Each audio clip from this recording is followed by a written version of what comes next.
What's that? They need to out. Oh yeah, I'll probably forget.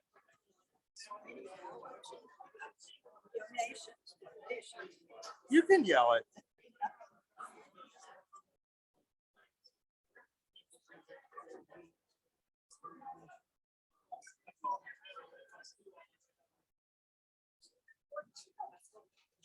We've got a ton of people showing up on Zoom too.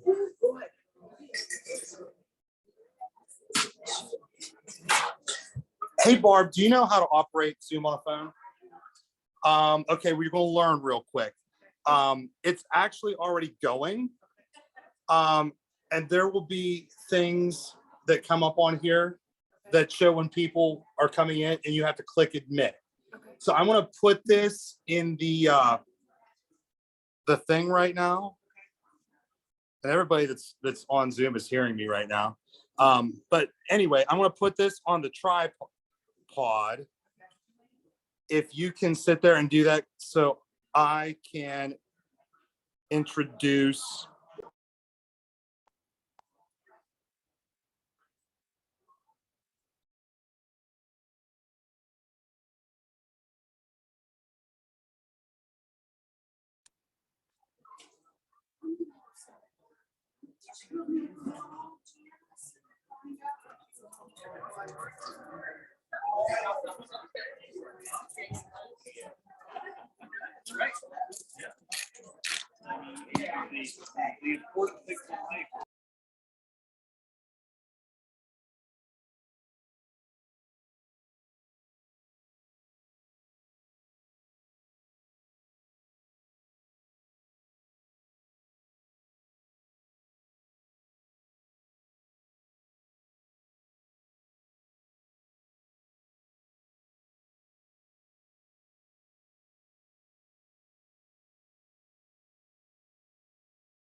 Yeah, this is a microphone. No, you want that muted.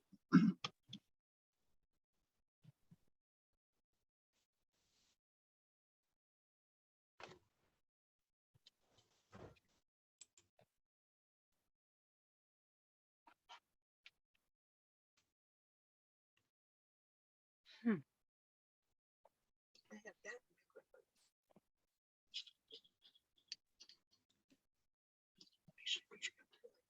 See, mute, it's muted. Unmute that. No, this I have to unmute. No, that's your microphone. Mute that. All right.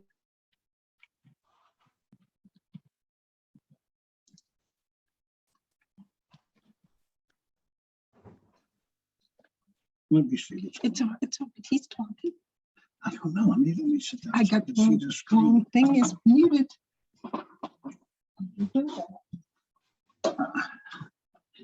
No, no audio for Pat. No audio for Pat. Looks like some other people are having audio problems.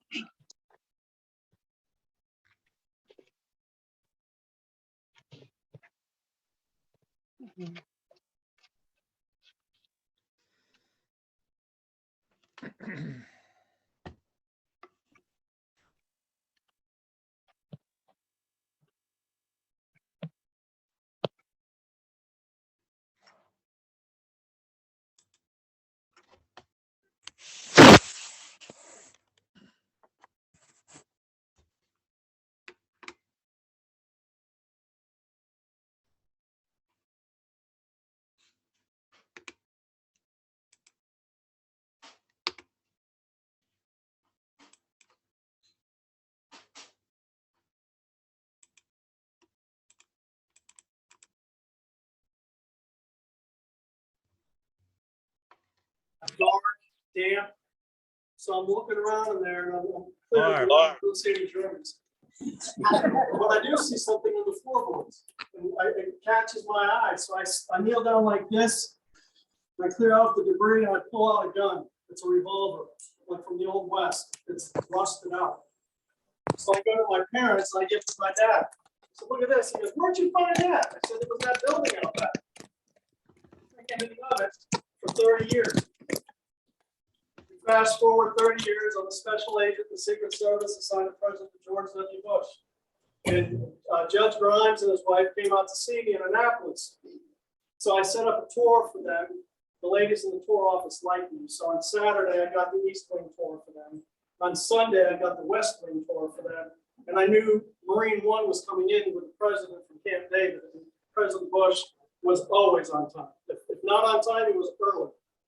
So I said to the airlift ops, "Hey, I have friends coming in. I'd like to bring them in to see the president land and meet the president on the road."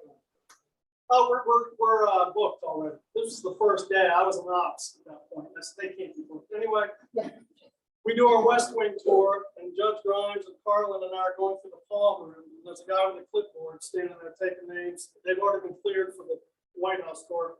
So I went up to him and I said, "Is it okay if the president, judge, and his wife come in to see the president land?" "Oh, they're already cleared, right?" I said, "Yeah, no, let them in." So the judge, so they kept running in. It was like all three of us were like giddy kids standing, right? We're standing on the road line. We hear, I mean, you get chills. The Sikorskys, the VH-3s are coming in. 3 helicopters playing a shell game. We do that because of RPGs, the threat on the ground of taking one of those out. So one helicopter looks like it's going to land, and then all of a sudden it bounces off, and then another one comes in. Nevertheless, it was a great day. The president got to meet Judge Grimes and Carlin, shake their hand and everything like that. But for me, on the way to the White House is where this story kicks in. I knew Judge Grimes was a big fan of Johnny Cash, so am I. So I'm listening to Johnny Cash. I had every seven CDs in my car, so any song you wanted by Johnny Cash was going to be playing. So "Don't Take Your Guns to Town" comes on. Great song, right? Let's hear it for the Man in Black. So we're driving, Judge Grimes was riding shotgun. I said, "It reminded me of this story." I said, "I found this gun under the floorboards in the spring house. And now the wheels are turning." I can tell the Judge Grimes, he goes, "Patrick, I don't want to embellish the story, but the last person hanged in Waynesburg," I'm thinking, "Last, there was more than one?" Because it was a guy named Eisenman. Now, when we moved down from New York, our first neighbors were Eisenman. Bob and Judy Eisenman, great folks. I said, when did this happen? He said, it was late 1800s. He killed a street vendor with like a pistol, like the one you found. And he goes, and I know where that house is. It happened somewhere out near that house. I'm like, oh my goodness. I said, did they ever find the murder weapon? He goes, I don't believe they did. So while they're meeting the president, I'm standing back thinking about John Eisman. So I go back and I go to my office and I call the archives in Harrisburg. They said, do you have a file on John Eisman?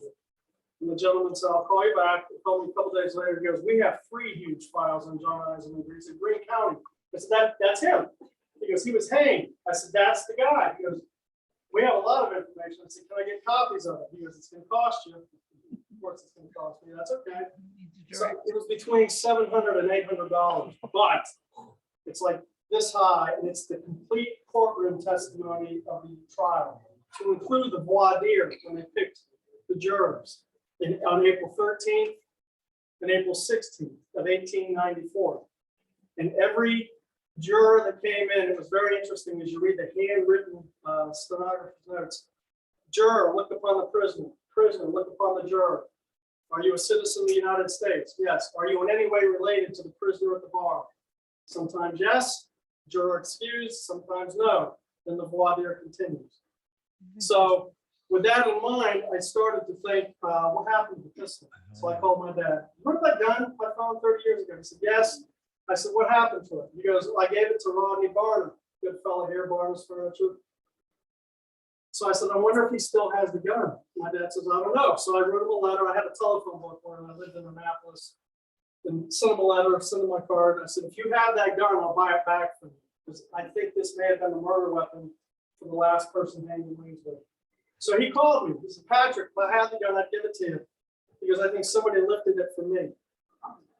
Oh, I said, okay. He goes, I have like 100 guns. I'm like, you have 100 guns? He goes, yeah. He said, but if I can get it back, I will. I said, okay, if you can. So he and I still keep in touch. I'm hoping you can find it. Now, when John Eisenmenger, and I'll get to the story now, but when John Eisenmenger was convicted, of course, he maintained his innocence. He was convicted.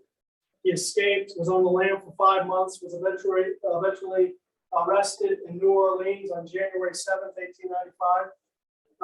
Came back with County Commissioner A.J. Lippincott and Sheriff John Moore, who took the WW Railroad from Waynesburg to Washington to Pittsburgh, caught the B&O west. And I have their expenditure sheets they actually turned in to be reimbursed for the costs. It's a fascinating story. Everything's there. So John Eisenmenger, and then I'll get to the story, had actually confessed after he was recaptured to a minister with whom he was sharing a jail cell at the Greene County Jail below the courthouse. This minister was from Mount Morris, and he was jailed for immoral crimes. He actually skipped bail and ran out to Ohio where he was picked up. That's another story. But now he's sharing a jail cell with John Eisman. And he's feeling very repentant. The minister says, confess your sins to me. And John unleashes. I mean, the description that Reverend Williams said of John shaking in tremors and everything to get this off his chest is quite captivating. So he confesses everything to include, I mean, it's a detailed confession. The whole confession will be in the book. And he talks about the weapon he used, which was a .32 caliber rimfire revolver. I didn't tell Rodney Barnum that. So I said to Rodney, what kind of gun do you think it was? He goes, oh, it was a .32 caliber rimfire revolver. I said, okay, those could have been about a dozen back then, but okay, how old do you think it was? He goes, 1800s, easily. He goes, I put it in a tub of solvent for over a year to try to clean it, but I didn't want to risk it malfunctioning or misfire, so I just never did it anymore. So now I'm thinking, why would a weapon be hidden under the floorboards in a detached part of the house? There's got to be a reason for that. I mean, if you have a weapon for protection, you're going to want it maybe on the bedstand or inside the bedstand, nightstand, or what have you, not hidden like that. So now I start this story. It's called The Last Drop. I got the idea for when I was with President Bush in Scotland and Edinburgh. And there was a pub a bunch of us agents went to called The Last Drop, which was the last site of the hangings in Edinburgh, Scotland. This was like 2003, 2004. I have a shirt. The word drop, the O is a noose. So I'm trying to think, what's a good title for this book? And then I thought, The Last Drop. It's the last drop in the Waynesville. So what had happened was this, my friends. In the fall of 1893, John Eisenmenger, who's 19 years old, is estranged from his wife, Hannah. Hannah was a Hartzell. Maria Hartzell was her mother, who lived at the bottom of the hill going into West Waynesburg off to the left at the toll gate house. There used to be a toll gate right there. So farmers coming from the west heading into Waynesburg had to pay money depending on what they were hauling in through the borough, so the toll gate house. John and Hannah had a baby in November of 1893, Nellie. So Nellie is an infant. John did not have a good relationship with his mother-in-law, Maria, and Maria would not let John come into the house to see his baby Nellie. Now, while I was doing some research, I have to tell this story because it's the most amazing story. I was at Cornerstone Genealogical Society, and I'm sitting there doing research, and Mrs. Bonnie Kiger, who's here, sitting over here. Thank you very much for coming tonight, Mr. Bonnie Kiger. Mrs. Kiger says, Patrick, I understand you're doing work on the Eisenmenger story. I said, yes. She goes, my grandmother was John's sister. And I went, oh my goodness, that's fascinating. I wanted to touch around this, and I'm touching this. How about that? So Mrs. Kiger's grandmother was Mary Eisenmenger, who was 12 years old when John was hanged. Mary is one of the last people in the jail cell to see John before he was walked out to the gallows. So John is trying to get some money, 1893. 1894 comes around. He did spend some time in jail for assaulting his wife and mother-in-law in late December of 1893. The grand jury did not return a true bill, so he was released. So he's out for 4 or 5 days, that's it. But he's overheard in the post office, which at that time would have been on North Washington Street, just past the bank, would have been kind of like where the armory is. There was a post office there. John is in the post office talking to Hannah and says, I will have a lot of money on Monday, but then I'm going to have to leave town. So he's overheard by a George Scott.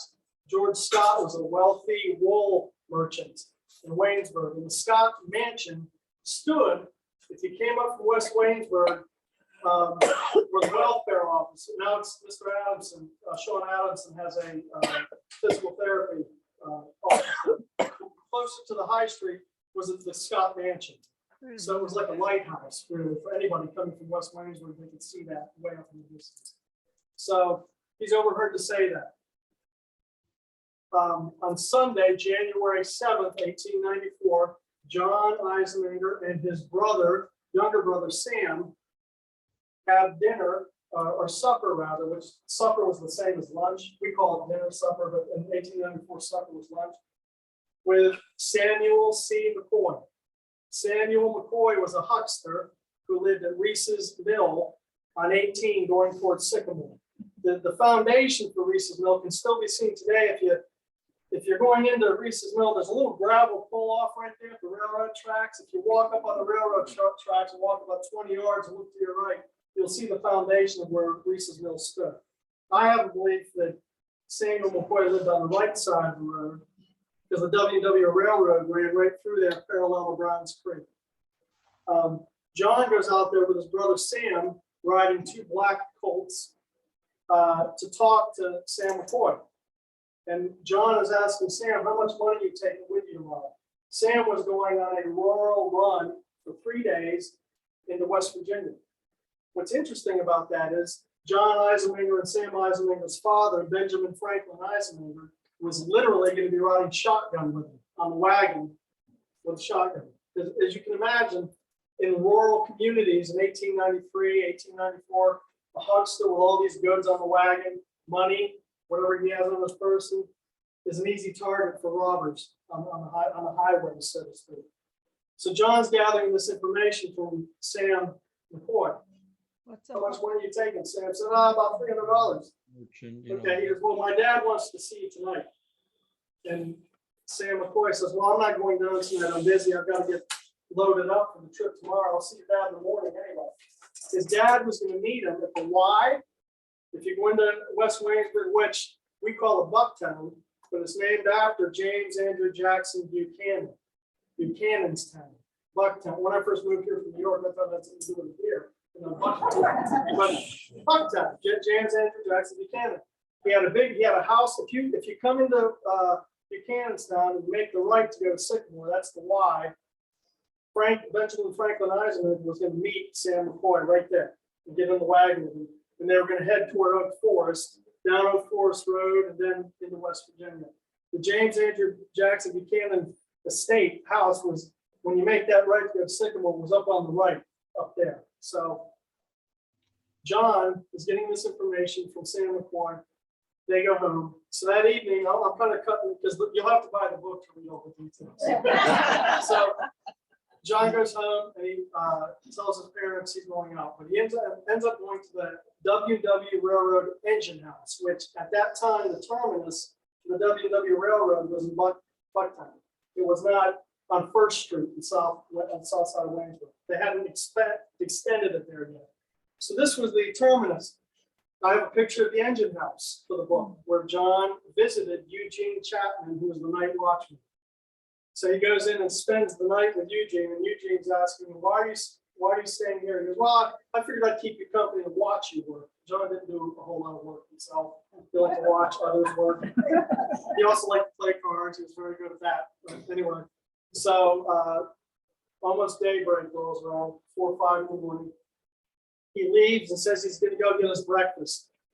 And Eugene Chapman, who was a witness during the trial, asked him, isn't it a little early to be eating breakfast? No, we eat early at my house. Eisminger crosses the way and goes up Wise Carbon Run, then down to Browns Creek Road, and he's walking toward Sycamore.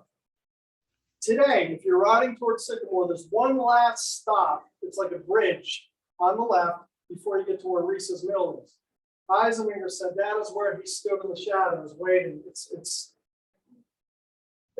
maybe the murder happened a quarter of a mile from Reese's Mill, but it's maybe 100 yards, 200 yards from where McCoy lived. John steps back in the darkness and he's waiting. You can hear the team of horses and one donkey coming. He steps out of the shadows and intercepts Sam McCoy and says, my dad can't go with you today. He's not feeling well. Sam says, okay. Sam was a very jovial, affable, engaging person. You would have to figure he was a salesman, a huckster. He had to be endearing to all of his customers. So he was very popular in Waynesburg. A lot of people like this fellow. And he said, okay, well, jump up on the wagon with me. So John is sitting on the left of the wagon, and they're proceeding now toward Waynesburg. In the darkness ahead of them, the pre-dawn hours, they hear the clampering of horses' feet, again, hoofs. John can't be seen. So he jumps behind the butter box and hides back there.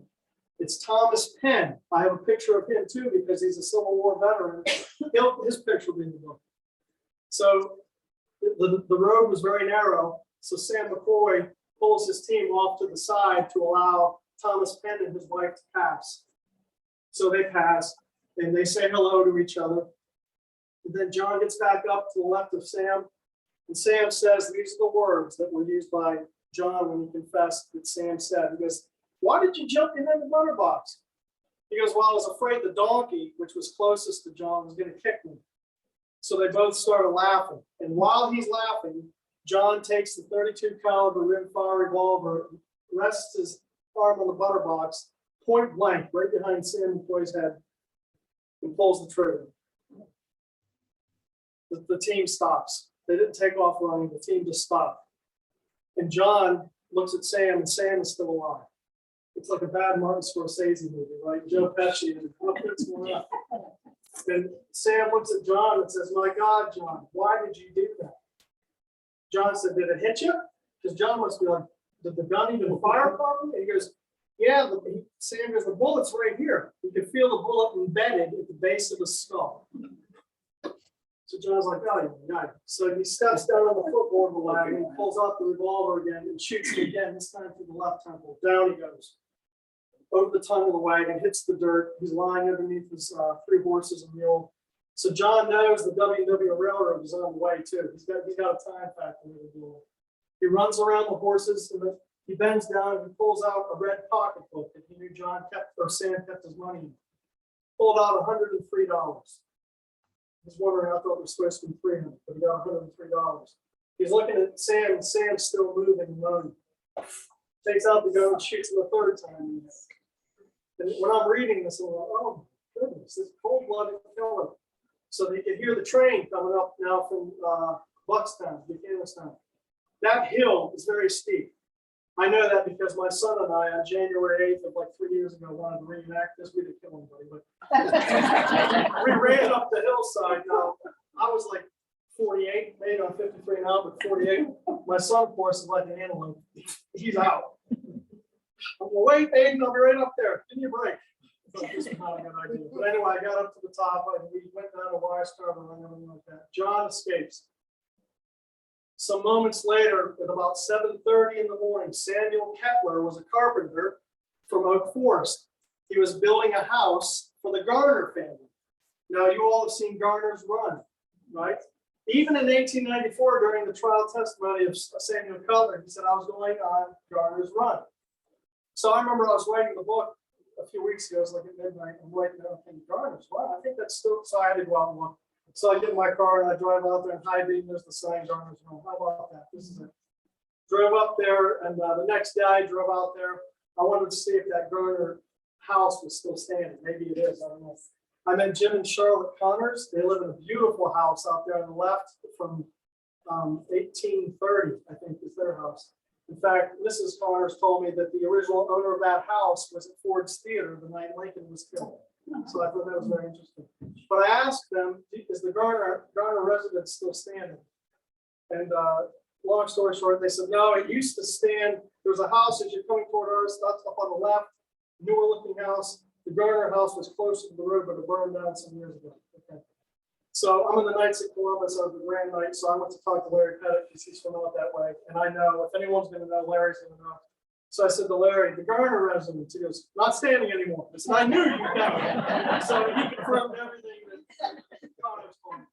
But so interesting. But what Larry told me, which is also now in the book, Ivan Garner was the blacksmith from Sycamore. So that's who Samuel Kettler was building the house for.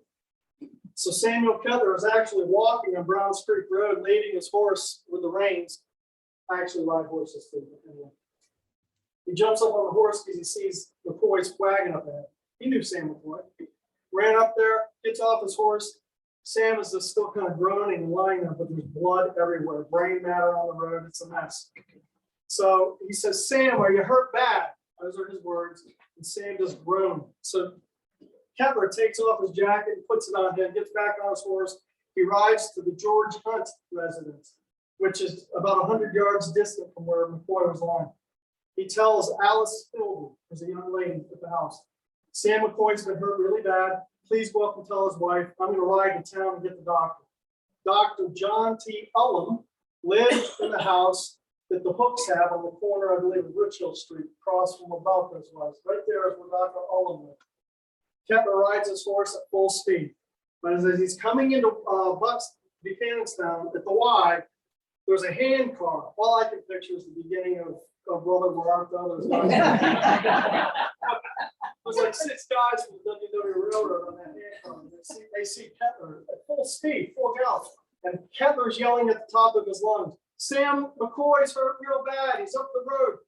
And then he sees John Eisenmenger. John Eisenmenger, when he came down off the hill, changed his shoes. This is pivotal. He had another pair of shoes pre-positioned along a hedgerow. Changed his shoes and threw the shoes he was wearing during the murder just off to the side. Now he's got this new, and he's kind of just walking slowly to be seen coming from the Waynesburg side, walking west. They see him, and Sam Kettler sees him. And Kettler says to him, are you going to the Eisenmenger house? Because he was crossing the street. Eisenmenger, Benjamin Franklin, and his wife Delilah, their house was located behind the Stockyard Farm. near the South Fork 10 mile. And I'll tell you a story about that in a moment. But Kettler says, tell Frank that Sam McCoy's been hurt badly. Okay, so he walks in. Sam Eisenberg, John's younger brother, hears all this commotion going on. He goes running up Browns Creek Road to the scene of the murder. Benjamin Franklin Eisenberg was at the Gessel house. So he had been standing at the Y, but it was cold, January 8th, 1894. I think it was low 30s. I actually have the temperature from the newspaper footnoted. He ended up going to the Gessel house to wait for Sam McCoy and warm up inside, because that was toward Oak Forest. Actually, would have been the first house on the right. But Sam yells to Benjamin Franklin, Sam McCoy's been hurt. So he goes up there. John goes to the house. His mom is in there, and she says, what's going on? And he said, I guess Sam McCoy's been hurt. Of all the people in the Eisenberg family to go to the crime scene, one person didn't. John Eisenberg. He didn't have to do it because he created the crime scene. That's that consciousness of guilt. He wasn't going to go up there and see what happened. So instead, he goes uptown into Waynesburg to the Hull, Hull shoe store. And with the money he's now acquired, bought a new pair of shoes. Then he goes back. He goes to the pharmacy, Jesse Ross, pays a bill. I have all the testimony that was exchanged between the proprietor of the shoe store and the proprietor of the drugstore. Then he goes back home and he's reading a novel. He's just sitting in there reading a novel. Now, at the crime scene, T.B. Dinsmore, Sherman Grimm, and there was another gentleman, saw the footprints around the body. Now, they didn't secure the crime scene in 1894. All of Waynesburg was going out there to see this. So there was no police tape, stand back, nothing like that. But these guys had the wherewithal to look at the footprints and then look up the hillside. The shoes John Eisenberg was wearing had a nail sticking out of the sole. When John was at the McCoy residence the day before having supper, he put his feet up on the hearth of the stove. And Ella McCoy said, John, put your feet down. You know, what are you doing? Let's go. And she saw that nail sticking out of the sole of the shoe. So did the hired hand, Walter Cheney, who worked for Sam McCoy. He saw that shoe sole. And and these guys track him, go up Wise Garden Run, come down to the head door, and lo and behold, they find this pair of shoes, size 4. John Eisenberg stood 5 feet tall. That was it. He was like a hobbit, but a size 4 shoe. So this is very unusual for a man, even in the late 19th century. So they take the shoes, they go up to the shoe store and they say, you recognize these shoes? He goes, I sold those to John Eisenberg last summer. So they give him an arrest warrant. Go down to the Eisenberg house. John is sitting there, and they come in, 2 constables. They said, John, you're under arrest. He goes, but he doesn't deny anything, not incredulous. What are you talking? What? He says, do you have an arrest warrant? Yes, we do. And they show him the arrest warrant. So they arrest him, and he says, I just so happen to have a new pair of shoes for this just occasion. That was in the newspaper report that they said. So anyway, they take him out. So when they arrest him, they have him tethered. I thought it'd be like a paddy wagon. I don't know what they did in the late 19th century, but these 2 guys are on horses, have him tied to a rope.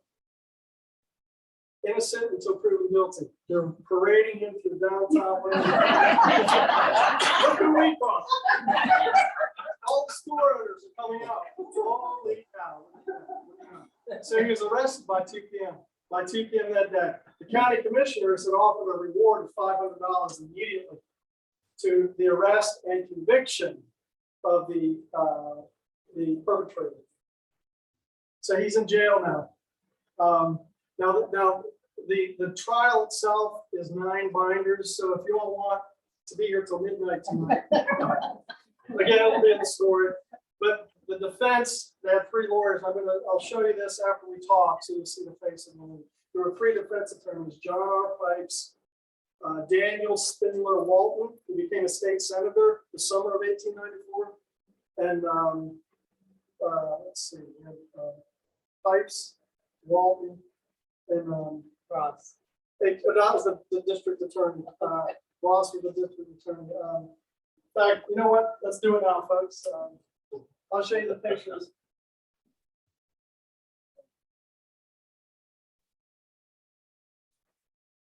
There's McCoy on the left.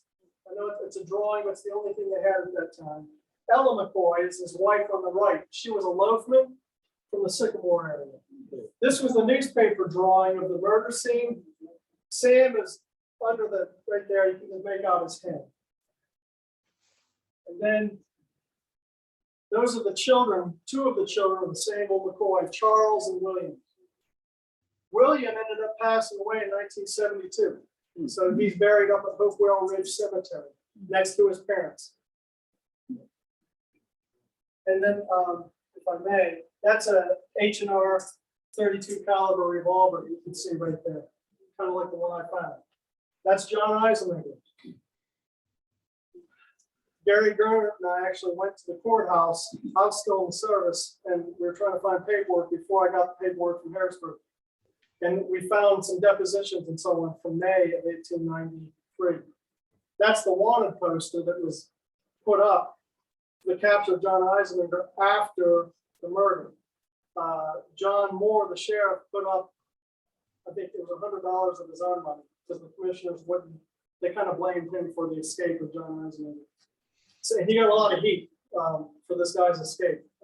But he redeemed himself. We caught him almost a year to the January 7th of 1895. But anyway, that's John. Okay. You see on the left, and this is from Mrs. Kiger. She gave me these pictures. That's Mary, of course, older in age. And you see Sam Eisenberger, John's younger brother. Amazing that we can put faces to the names. And you see Mary and her husband, George Washington Taylor. He passed away of cancer, and then she ended up marrying a George Yoders, and they're buried in Oakmont Cemetery. And then you see Sam Eisenberger. Interestingly, after the hanging, Tom Eisenberger, the older brother, already worked for the railroad. Sam ended up working for the railroad, and they both relocated on the west coast of the country, Idaho. Mary was the only one who stayed behind. Okay. There you see Benjamin Franklin Eisenberger. I could not believe there was a picture of him, John's father. Looks like an old prospector, doesn't he? And there he is again. My middle daughter, Erin, said, "That boy's cute." You know, she was finished her freshman year at Bucknell. And then it's Tom up there, and another good shot of Tom Eisenberger. Very good pictures. Now here's the lawyers. This is the prosecution, ladies and gentlemen. H.T. Ross was the district attorney. He was helped by Robinson Franklin Downey. Downey lived at Ivyhurst. Is anyone familiar with Ivyhurst? Dr. Wilson? Yep. Ivyhurst was located where that community bank is located next to the Sunoco and south, just south on Greene Street. It was a big estate, big, beautiful house, and President Taft came to visit him there. So it's very, very interesting history. And then the county attorney, W.H. Farr. So it was a team of 3 lawyers on the prosecution. The defense team, J.R. Pipes, like I said, Daniel Spindler Walton, and David Rittenhouse Porter Huss, the name of 4 names. So that was the defense team. There's Dr. Ullum up on the right and Dr. Cross. They did the post-mortem. After Sam McCoy was found, those men from the WW Railroad got down and they, Sam Eisenberger, John's younger brother, ran to the Hunt residence and got what's called the lounge. It's like a couch. And they use that as like a cot. They put Sam McCoy on that and they carried him 4/10 of a mile back to his house. By the time Dr. Ullum and Dr. Cross arrived, he literally was alive for about 3 minutes. And then he passed away. At that time, everybody thought he'd been kicked by a horse because Sam McCoy's predecessor, Thomas Welsh, who also lived at Mace's Mill, was kicked and killed by a horse in the summer of 1893. And it was because of his death, Sam McCoy asked Mrs. Welsh, "Can I buy into the company's, the Huxton route?" And that's how they got their business going.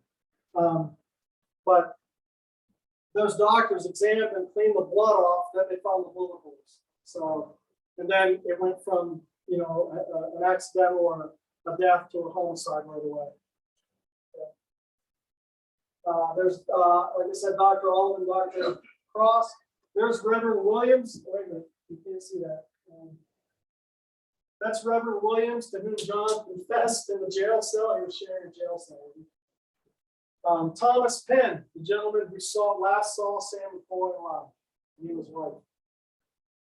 And then Lewis Waddell. He's the gentleman who sold the 6 cartridges to John Eisenman on Saturday, January 6th, at the Denny hardware store. The Denny hardware store. We know the Denny house.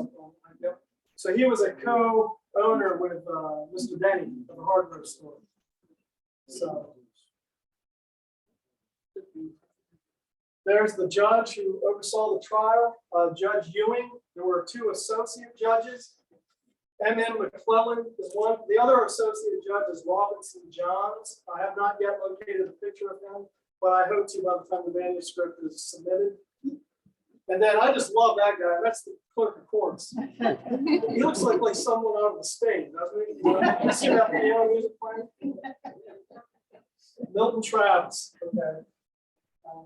And you can just see him saying, "Juror, look upon the prisoner. Prisoner, look upon the juror." Booming voice. Now, Eisenmenger, I'll tell you now, then we'll get to these pictures. The trial commences. The defense thought about an insanity defense at first, but they didn't do that. Instead, they tried to pin it on somebody else who was allegedly seen at the Campbell house. Now, a good friend of mine, Rob Kelsey, we graduated together. Kelsey's Insurance. Paul Kent, some of you may remember Paul Kent, lived out Browns Creek Road on the left. Well, I said to Rob, the Campbell house, and Rob said, "Well, I know where that was." I said, "No kidding," so I'll take you out there. The house isn't there, but Rob knew right where it stood, and it's about 175 yards from the murder scene. So we stood right there, and of course, I knew right where the murder scene is. It's about 175 yards off in the distance. They call the straight stretch where the murder happened Campbell's Narrows. So if you come to the Y and make a right, it winds a little bit, but then there is a little straight stretch. That's Campbell's Narrows. But if you go to that pull-off I told you about, the gravel pull-off up near Reese's Mill, clock your odometer, head toward Waynesburg, at 0.4 of a mile, you're going to hit the kill zone. That's exactly where it happened. When this is done, I'll work with Mr. Belding. I'd like to have like a marker on the side of the road on this site on January 8th, 1894. Dexter Samuel McCoy was murdered by John Eisenman, which led to the last hanging in Williamsburg. But so when John was convicted, they pronounced death by hanging was the sentence. They kept trying to say there was a guy standing at the Campbell house.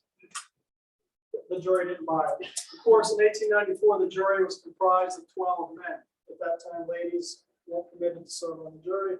I have a footnote about that too. So we can get the ladies back in. John's pronounced guilty. So on August 15th, this was in April. August 15th, he kept telling the sheriff, "Let my wife come in to see me with my baby." So no. Anyway, there was some friction there. John escapes. Now, this wasn't Alcatraz that he escaped from. But the jail was like a big cage, and then each inmate had a cage within the cage, so you could see everything. So he escapes. There's a lot more detail about the escape I'll have in the book, but he gets out on August 15th, 1894, and he tells his cohort who's helping him escape, "When we get out, do not run down the alley, Cherry Alley." This is where they get out. He goes, "Your footfalls will attract too much attention, so try to keep it." As soon as I get out there, this guy is coughing down the road. I think John wants to pick something up and throw down, but he goes to the left, to the west, to head towards Smith's Creek Road, because he's from West Virginia. He's going to head towards Sprague.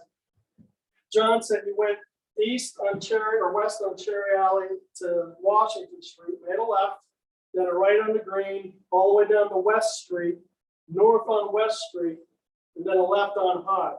Well, the Scott Mansion, I told you, used to stand on there. Norval Zook was sitting on the front porch visiting with the Scotts. and Norval knew who John was. So the street lights were actually fairly new. There's a footnote I'll have on that. When were the street lamps first put in? John has like a black floppy hat, and he's walking with a black jacket. He's trying to conceal himself. You can hear these people talking on the porch. It's like, are you kidding me? So he's trying to like not be seen, but the light illuminates who he is. So Norval, so that's John Eisenmaker. He ought to be in jail. So John goes down the hill. He's running down into Bucktown. Zook runs over to the sheriff's residence and said, I just saw John Eisenmaker going to West Waynesville, Bucktown. No, you didn't. He's in jail. I just put him in there 30 minutes ago. I saw him walking down the street. So Sheriff Moore goes out and goes, good Lord, he did escape. Oh my God. So a posse, a literal posse forms in front of the courthouse. Can you picture this? A posse in front of the courthouse. Everybody with guns, grab anything that kills. We're going after Eisenmaker. So there's like 30 or 40 of them coming down the hill. John was standing in the front yard of his parents' house talking to his wife, who were all expecting him. And he hears the posse come down the hill and he goes, I gotta go. So he goes to the South Fork of 10 Mile and lies beneath some willow trees. And he's hiding there. Now I have to say a little thing, Tom Eisenmaker, contemporary Tom Eisenmaker, a friend of mine, and Mr. and Mrs. Kiger, graduate of West Point, retired colonel in the Army, found out I was writing this story about his ancestor, lives in Arizona. We met in Waynesburg a couple years ago. He's fascinated by this. And he says to me, I wonder where the Eisenmakers lived. Well, there's a newspaper drawing of the J.W. Jacobs did. And it's from the hill above the coal mine looking into West Waynesburg, up that way. It has points of interest that are related to the murder. And then the trough of the South Fork of 10 Mile was the Eisenmaker house. So I gave that to Tom. His MOS in the Army, I'm not really. Anyway, he came back and had a satellite image of the same area and put them next to each other. Not much has changed. It looked almost identical. So I was taking my son up to the baseball field for baseball practice, and I got permission from Mr. Levine and the Rohannas. You might see somebody out there with a metal detector behind where the stockyard barn is. And Mr. Levine said, I don't know if there's anything out there. It's been flooded so many times. But he said, have at it. So, but when I saw Tom for breakfast, he goes, all right, if I go 50 paces this way, 40 paces this way, I should run into the foundation of the house. I said, how do you know? Anyway, so I go up there with my son to the baseball field. I'm not there in 10 minutes. Tom's texting me. I found the house. I went, this was only, and sure enough, he took pictures of the old foundation of the Eisenmaker house, which was the only house there. So John was hiding in the willow trees. He later said that Sheriff John Moore and another gentleman were about 10 feet from him. But John just lay there as still as possible. He said, if I had a gun, I would have shot both of them. So he waited and waited. The posse left. He gets up in the morning. His dad sees him. They feed him breakfast. So he goes up on the hill, going out towards Sycamore. He's hiding up there for about a week. So he finally comes down and says to his parents, I'm going to go out west. And his son, his brother, Tom, worked on the railroad, being on the railroad. John walked from Waynesburg to Cameron, West Virginia. Got on the train there, most likely a freight train because no one's looking for a ticket on those trains, right? Sometimes he did get on a passenger train and secreted himself, but he got away with it. So my son and I have gone to the Mannington, West Virginia train station, Cameron train station, Newark, Ohio train station. We're going to go to Parkersburg, West Virginia, that train station.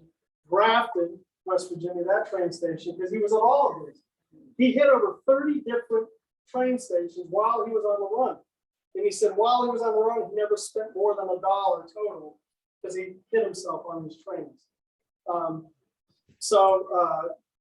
I think it's fascinating. So what I did for the story, I found postcard images of every train station he would have laid eyes on when he got off the train. Now, I wanted to make sure this is a train station from the fall of 1894. Some of them were built early in the 20th century. So I contacted every historical society, over 30 of them, told them I'm writing a book about the last hanging. They said, when you're done, we want you to bring it out here for a book signing, and since our train depot is in it. I said, well, the depot I have is this. If you give me your email, I'll send it to you, the image, and you tell me if that was the one in 1894.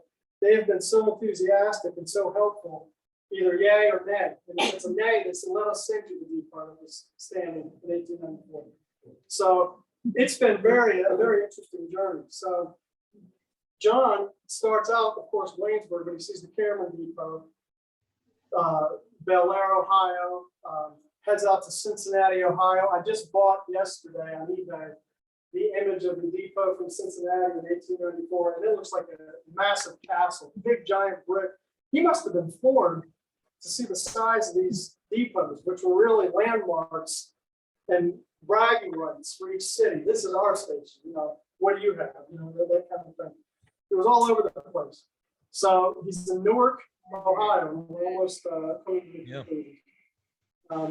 With about another hour and a half. So he's in Newark, Ohio with a cohort, and he spends the night in jail in Newark, Ohio. So my son and I actually went up to Newark, Ohio to see the train depot. And the one we found was post 1895, it was like 1901. So I said, hey, this would have been it. But I have a postcard image of the freight depot that he did see. But Aiden and I had lunch, and I asked the waitress, is the depot still around? Before I realized it was wrong. She goes, yeah. Go out that way, 1 block, make a right, 2 blocks, it's right there. She said, the old jail is there. I went, that I wanted to see, but you can't miss that. And it is the size of the castle. It's huge. It's allegedly haunted. They do ghost tours every night at 7 p.m. So I called that jail today, and I said, this fellow would have been locked up in the fall of 1894 for a night. I think he did it on purpose because he had no money. It was free room and board for the night. He woke up in the morning, he got breakfast, and they let him out. I'm thinking it was probably a summary offense, you know, disorderly conduct, fighting. He didn't have a buddy with him, so they could have staged the fight, and both got locked up. She said, let me look, and she checked the record. She goes, I would see it. I said, you have an alias of Charles Williams as well, so it may have been Charles Williams. She goes, no, I didn't see that. Anyway, but you want to do your due diligence so you don't find out after the book is done. Hey, we found it. Anyway, so he gets on the train, he and his buddy, in Newark, Ohio. They take it all the way to Mannington, West Virginia. Then they walk to Earnshaw, West Virginia. Has anyone here ever heard of Earnshaw, West Virginia? Me neither. Now, my dad worked for Nichols Bakery and delivered bread all over the place out there in Cameron, 100, all in that area, but no Earnshaw. So I was talking to Judge Grimes. I said, I wonder where that was. Because I would talk to someone older in years in Blacksville that might know. So I went out to Blacksville. I went to the postmaster. This is like 6 years ago. I said, Earnshaw, West Virginia. She said, oh, I've never heard of it. She goes, I would go to the Senior Citizen Center. I said, there is one? She goes, yeah, it's across from Belco's. So I went in there, and there were 4 folks playing cards. And I told them who I was, what I was doing. And the gentleman looks up. I said, does anyone here ever heard of Earnshaw? He goes, I have. I went, no kidding. I said, how do you get there from here? And then I said, are you a World War II veteran? He goes, yes, I am. So I had to shake his hand. I said, thank you so much. It's an honor. He goes, well, you come out of the Senior Citizen Center, make a left. I said, okay. He goes, go all the way to 250. I said, okay. When you get to 250, make a right. I said, okay. He goes, you're going to see Miss Blues, which is a great place for breakfast. Because when you see that, the Family Dollar, look to your left. He's being very animated. Okay. Because that's your indicator. You're going to see a little 1-lane covered bridge off to your left. I thought, I remember that with my dad's bread run, because he used to go to Miss Blues. And so I said, okay. So I said, Tea Gardens General Store. When John and his cohort walked to Earnshaw, they sat up behind on a hill, and they said it was like a table. It's a very flat area. And they looked down into Earnshaw, because John and his family lived there from 1886 to 1890. So John knew about this general store. And they're watching the people get ready for bed. They close the shop down and cross the street and get into their house for the night. John says there was about you wait here. I'll go down, break open the window behind the store, and I'll take everything in the cash box. Okay. So that he did. So I said, Buck Moore was the gentleman from Blacksville. And I said, have you ever heard of Tea Gardens General Store? He goes, oh yeah, my dad used to take me there. He goes, well, this is dating me. He used to carry me there before there were cars out there. I said, is it still standing? He goes, yeah. I said, it's still there? He goes, it was 3 years ago. That was the last time I was there. Okay, so I see the covered bridge. There's a surveyor or an inspector on the covered bridge. I roll my window down. Now, this time I'm wearing my New York Yankee jacket, and I have a BMW 325 XI, rural West Virginia. So I said to him, what's in front of me? And he goes, Earnshaw. Okay, so I went a couple hundred yards of some houses, And there looked, to me, it looked like an old store that was dilapidated. So I get out, I take a picture, I jump back in my car and I hightail it, doing the speed limit, back to Blacksville. And Mr. Moore is coming out of the Senior Citizen Center. I said, sir, is this it? Is that T. Darby's General Store? He goes, no, that's not it. I said, oh. When I cross that bridge, how far do I have to go? Oh, 5 or 7 miles. Oh, geez. Okay. So, and I know I took Mr. and Mrs. Kiger out there. This is in the middle of there's no cell phone coverage, nothing. So I go out there and I'm going, you know, hairpin turns and all this. Then I come to a T intersection with nothing. I'm like, well, Mannington is off that way, so I'm going to take a guess. So I make a left, and there it is, Earnshaw, unincorporated. There's maybe 3 houses. There's 2 churches, and each church has two front doors, one for the ladies, one for the men. Back then in the day, and it's old. It's fascinating. You feel like you step back in time. So I get out of my BMW, and the house on the right has a mailbox that says Tea Gardens. That's the family still living there. So I get out and I'm standing looking around. I look at the house. The curtain is pulled sideways. There's a guy looking at it. I didn't hear band sounds, so I waved at him. And he comes out and he goes, "Can I help you with something?" I told him when I was going, his demeanor changed completely. "Oh my gosh, let me help you." I said, "I got to imagine there was a huge store right there, Starkey's General Store, 1923 to 1962, a metal. So that must have been Tea Gardens, right?" He goes, now he was probably in the 70s. I don't know. I can't. I said, "Well, the Tea Gardens General Store would have been here." He goes, "It might have been." I said, "May I go behind it?" And it was a steep hill too, because I want to find that place. He goes, "Sure." I'm telling you, I think I found exactly where he was sitting, because it was a perfect perch looking at Earnshaw. It was, so I just sat there for a moment taking in this. So I go back there, I said, "Sir, thank you so much." So I was so excited, I came back the next day with my son to show him. I think we found Tea Gardens in the store. So Mr. Tea Garden comes out and goes, "That wasn't it. It used to stand there, but it burned down." Like, oh. I said, "Well, you know what? I'd rather know instead of disidentifying something. I don't want to say it wasn't it." But John and his buddy take the money. They head back out west. They separate at some point. John is now in New Orleans, back to New Orleans. Now, a detective named Herbert Schuttler, a German from Chicago, was helping Sheriff John Moore. John was writing letters to his wife in Waynesburg with an alias of Charles Williams. So the post office is now doing, this is where they're coming from. So Wilkinsburg, the borough of Wilkinsburg, Hannah was going to take the train from Wilkinsburg, which is almost near under Kennywood. I thought the borough of Wilkinsburg was going to be like the borough of Waynesburg, so I took my son with me to go find the train station up there. And we drove into Wilkinsburg, and I said, "Hey, keep your window up and doors locked." And so we went to an Italian place to eat, and I said, "Is the train station still here from 1890? She goes, "Oh yeah." She goes, "I wouldn't go there now. It was dark." No, I won't do that. But that's where his wife was, waiting to get instructions from John to come out west to meet him. So here we go. January 7th, 1895, John Eisenberg is in New Orleans. And it was like a street fair. Now, I didn't know when Mardi Gras was, so I thought maybe it was Mardi Gras. It was like a carnival center. 2 detectives find him. He's 5 feet tall, 4 shoe. The one guy approaches him and says, "You're John Eisenberg, you're under arrest, you're wanted for murder, you've escaped." He goes, I'm Charles Williams. So when they searched this person, there was a letter from Hannah in his pocket. "Dear John." Dear John. And I have the letter, copy it. So that'll be in the book. She's waiting instructions from John. "Where do I meet you? Your daughter Nellie and I want to see you." Why? And so Sheriff Moore and Commissioner Lippincott go out to New Orleans. He tries to deny who he is to 2 men that know him. "I'm not John Eisenberg." And Sheriff Moore's like, "Come on, John, I know you." So they put him on the train, take him all the way back to Pittsburgh. They missed the train from Cincinnati going east because John is shackled up. And so people, when they found out there was a guy convicted of murder on the train, were walking by the train car to get a look at him, right? So he got perturbed after a while and started saying profane things to the people as they walk by.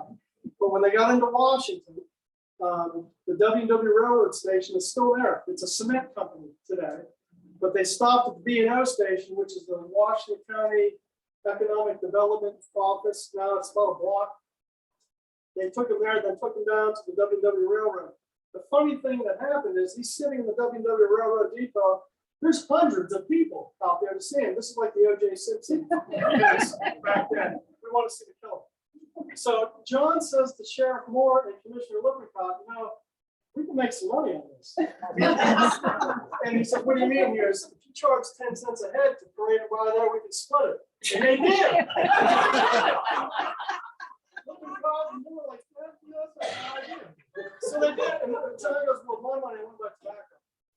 Okay, so they got him his tobacco. The W&W Railroad comes, picks him up. They go back to Waynesburg.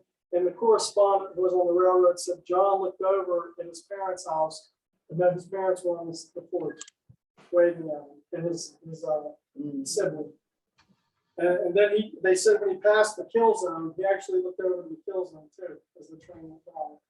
So when they got him to Waynesburg, you can picture this now. They bring him up from West Waynesburg, probably in a wagon at this point.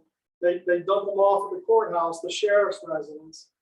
Hundreds of people all over. John is grinning ear to ear. He goes in, and now, since he made that confession to Reverend Williams, the parole board, up to that point, was considering commuting his sentence to life in prison.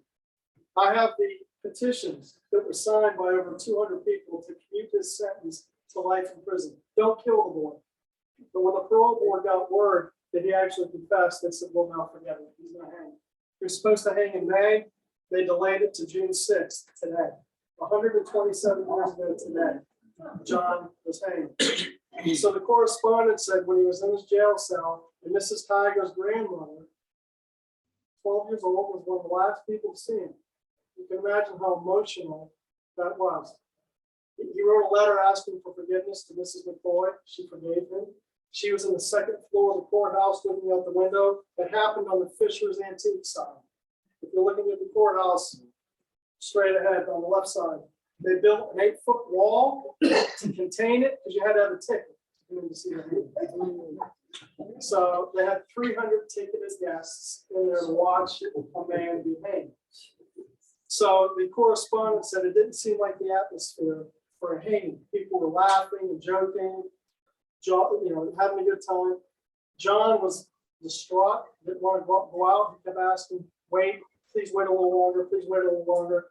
He wanted an opiate, but he wanted chloroform, is what he wanted. And they wouldn't give that to him. But they did give him,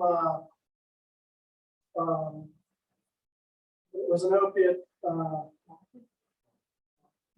to kill the pain. It slows the heart rate down. Morphine. Morphine. It was morphine. I had morphine when I was in the hospital. I had to get it off quick. But morphine. They gave him a little bit of morphine.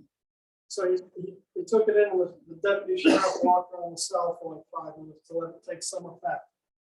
And then they walked him out, and his knees buckled when he saw the gallows. So he retained his composure, and they took him up, and he stood there. And I have a picture of a lot of people who are on the gallows. I'll show you. I have the prayer that was recited by the minister word for word. And I asked John if he had anything to say, and he said, "I forgive everybody." But he'd actually written a letter to his wife about the coming of the end of time, which is very interesting, about wars that were taking place overseas at that time. That'll be in the book too. It's just very interesting, being as this was 1895. They pulled the black coat over his head, tears were streaming down his face. And he was saying, "Oh my God, forgive me, oh my God, forgive me, oh my," and the door dropped, and he snapped his neck. I think it was 37 seconds. Both doctors came out and taken the pulse. There was a mahogany casket underneath the gallows that was made by Veneers. You know what the Veneer building is? It used to be the floral shop on East High Street on the left. And you can still see Veneer up on the top. Anyway, now John's dad had said he wasn't going to pick up John's body. He was going to leave it. He had a change of heart. And they put his body in a casket, took it down to West Waynesburg, where this was June 6th. They had him for 24 hours.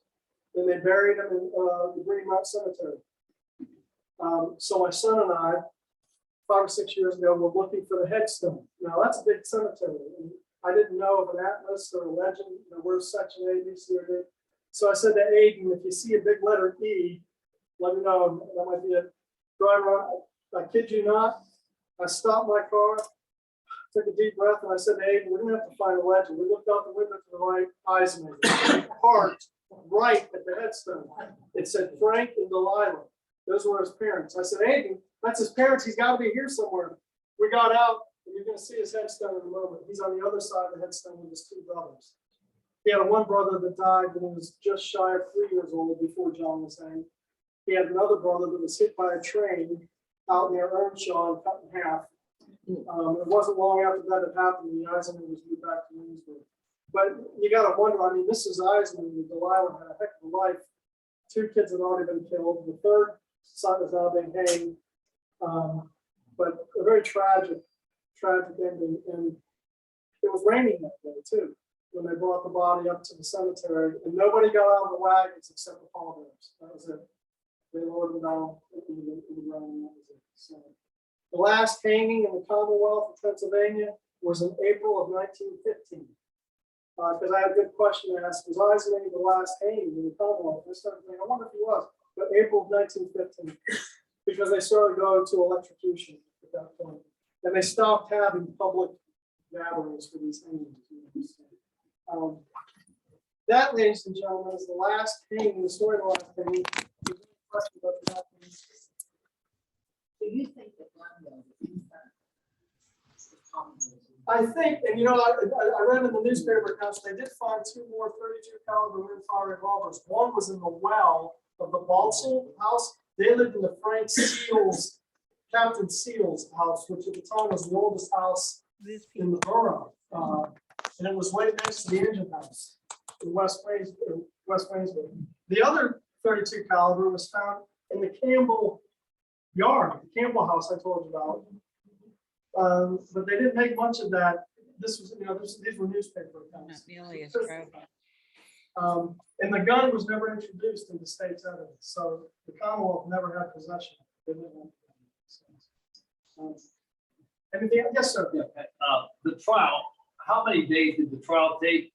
And the tickets that they sold, how much were tickets sold for? That's a great idea, or a great question. I know the trial was not more than a week.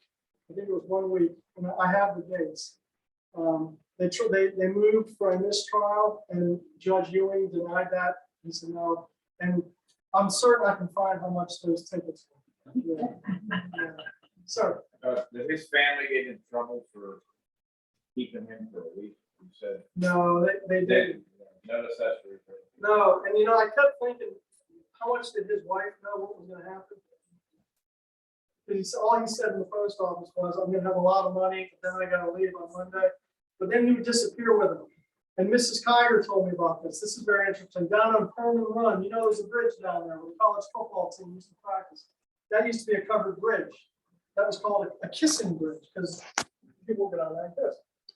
John and Hannah were no exception. When he was out, John and Hannah would go down there quite a bit. So in my story, I leave it to your imagination. He goes down there to talk with Hannah, but we don't know what they're talking about. So you can leave it. It's kind of after. And she was tripped up a few times too on cross-examination during the trial. But the Commonwealth, they didn't really press her. They let it go. So any other? But yes, ma'am. I'm so sorry, but you couldn't have kept it. I know, I'm still gonna keep trying, so Robbie Grimes and I are gonna find Robbie Barn and take him out back. We'll get that. So what happened to Hannah? Very interesting. Hannah ended up marrying a Balsall. I said the Balsall house was next door to the Eisenmans. John, you'll see in the story, Cherry Alley, I kind of describe her as being a street runner's dream. After when darkness fell, this was the place to be. There were a few saloons on Cherry Alley. I have some borough council reports from the late 1880s of people complaining about Cherry Alley and the hooligans and shenanigans that were going on, women of the night that hang around out there, and, you know, the drinking that went on. So in the story, I say for John Eisenman, this provided opportunity and excitement. This was the place to be. So Hannah ended up marrying a Balsall. He passed away while she was pregnant with their child. So she ended up marrying a Tedrow from Aleppo, the Aleppo one. So many of you may know Matt Tedrow, who coached softball, coached my daughter. I was talking to Matt and I said, she married a Joseph Tedrow. He goes, yeah, that's my great-great-grandfather. Holy cow. So Hannah is buried in Cameron, in the cemetery there. I'm still trying to find a headstone. But now, oh, go ahead, sir. You found the gun in your spring house, right? Yes, sir. How far was that away from the murder? Okay, right. If you come down McNanny Hill Road, it comes to Waterdam Road. It's like a And if baby. you make a left on the Waterdam Road, you'll come up to Wise Carver Run where they're building a softball complex. So it's right there. It's a little bit off the beaten path. But I don't know, now Eisenmaker said that when he killed the person, he went up the hill and threw the gun into some brush. And it initially hung on, and he tried to go and knock down. He said his dad went up and his uncle or a friend went up, they couldn't find it. So it's kind of off the beaten path, but someone else told me an Eisenmaker owned that house in the 1890s. I need to do a title search. Yeah. How old was that? Hannah was, now John was 21 years old when they hanged him in the courthouse yard. So can you imagine that today, 21, hanged him. Hannah was a couple years older than John, so she would have been about 23. Now, Nellie, what happened to Nellie, his daughter, right? So Nellie ended up marrying a fellow named Frank Amos, okay? They had 3 kids. I was able, through my research, to find the dates of birth for each of the 3 children, 2 daughters and a son. They lived out near McMecken, West Virginia for a while. I went there to the library. Then they lived in Weirton, okay? So I called the Weirton Public School. I added 18 years to the birth of each child, and then thought that could have been the year they graduated from high school, and I knew their names. So I said, do you have yearbooks? And they said, we don't, but was it the library does, the Weirton Public Library. So I went to the Weirton Public Library. They brought out old yearbooks from the early 30s, but this was pre-Depression. I found Kathy Amos, John's granddaughter. She looks, there's a strong resemblance to my friend Lori Eisenman, or Bob and Judy's daughter. They look family resemblance. You know how it is when you see somebody that's a member of the family. It was eerie. And I showed it to Bob and Judy. Went, oh my gosh, it looks like Lori. The other 2 weren't pictured in the yearbook because the Depression hit, and they weren't doing the yearbooks that year. But I was able to find his oldest granddaughter. So I sent that to Tom Eisenmaker in Arizona. He goes, you are quite the detective. You know, he was so happy. Any other questions? Yes, sir. Who was the hangman? You know what? I have his now. Mordecai Kent family was the new sheriff in town. He was actually related to John Eisenman, and he was the hangman. He pulled the trap door. You know, and when they tested the rope before, like a month before it broke, they used that same rope to hang the other 2 guys, Zachary Taylor and George Clark. Same rope. So they tested it, you know, with a sandbag or whatever, and it snapped. So they had to get a new rope from Pittsburgh. And they did the noose, and it's amazing. So, any other questions? When's the book come out? Okay, I'm up to 66,000 words right now. I'm not even going to try. So I'm going to pick and choose, you know, the witnesses that you're going to be very interested to hear what they have to say. And then traveling by train, escape, recap. So I'm trying for this fall, but Christian Faith Publishing is my publisher. Michelle Lynn is my agent. And she said, we want to talk to you about movie rights for this story. I said, wow, okay. So everybody here is in the movie. We're not doing it unless we're all. And then we'll talk about extras, read, speak. So everybody gets something to say. And then we'll finish. White building. So he'll play Commissioner Lippincott. God, he knows this. Mr. Brogan Wilson, you can do a prayer without. Are there any other questions? Can you believe that happened in Waynesburg? But thank you so much for your time.